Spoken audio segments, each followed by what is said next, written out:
ఏదైతే అమెరికాలో కూర్చుని అబ్బూరి అనేటటువంటి ఆయన నేను కోట్ల రూపాయల డబ్బులు ఉన్నాయి బాగా సంపాదించాను, నాకు ఎవరితో ఏ తప్పు లేదు అంటే ఇప్పుడు సాక్షి ఒక కథనాన్ని ప్రొజెక్ట్ చేసుకొచ్చింది.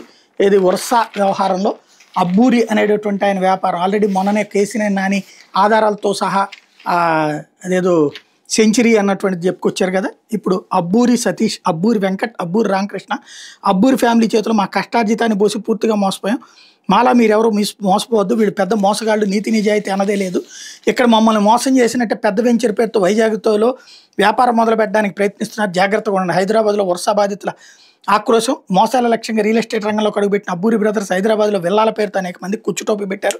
తాజాగా వర్షా ముసుగులో విశాఖలో 3,000 కోట్ల విలువైన భూములు కార్చౌకగా కొట్టేశారు.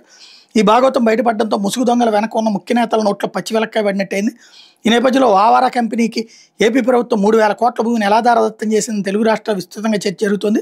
వరుస క్లస్టర్లో ప్రధాన ప్రమోటర్గా ఉన్న Satish Abburi family 21st century పేరుతో పలు డొల్ల కంపెనీలు నెలకొల్పి చేసిన మోసాలు ఒక్కొక్కటిగా వెలుగు చూస్తున్నాయి. అమెరికాలో ఉంటున్నామని ఎన్ఆర్ఎల్మని తమ నెట్వర్క్ 100 కోట్లు అంటే అబ్బూరి బ్రదర్స్ హైదరాబాద్లో విల్లాలు కడతామని ప్రచారం చేసుకుని కష్టార్జితాన్ని దారపోసిన వాళ్ళకి కుచ్చుటోపి పెట్టారు.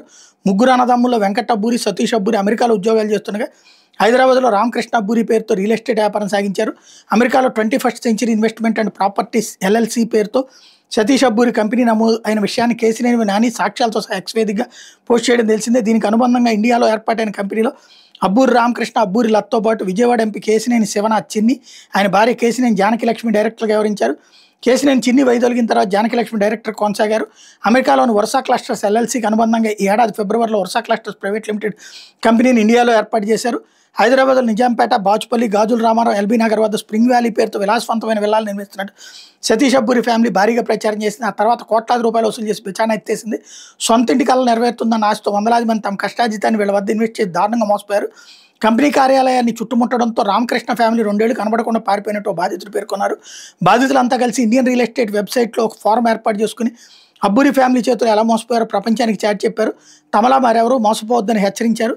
ఎట్టకేలకు అమెరికాలో పనిచేస్తున్న సతీష్ అబ్బూరి ఒరాకిల్ కంపెనీ చిరునామా, ఫోన్ నెంబర్ వివరాలను సేకరించి అక్కడున్న వాళ్ళు ఎవరైనా సాయం చేయాలంటూ ప్రాధేయపడ్డారు. దీన్ని బట్టి బాధితులు ఎంత నరకం అనుభవించారో ఊహించవచ్చు. ఆ ముగ్గురు సోదరులు తమ వెనక పెద్ద శక్తులున్నాయని తమను ఎవరు ఏమి చేయలేని విరవేగుతున్నారో బాధితుడు వాపోయాడు. మోసగాళ్ళని వీళ్ళు వైజాగ్లో వెంచర్ ప్రారంభించేందుకు సిద్ధమైనట్టు తెలుస్తోంది. మాలా మీరు మోసపోకండి అంటూ పలువురు బాధితులు గతంలోనే హెచ్చరించారు.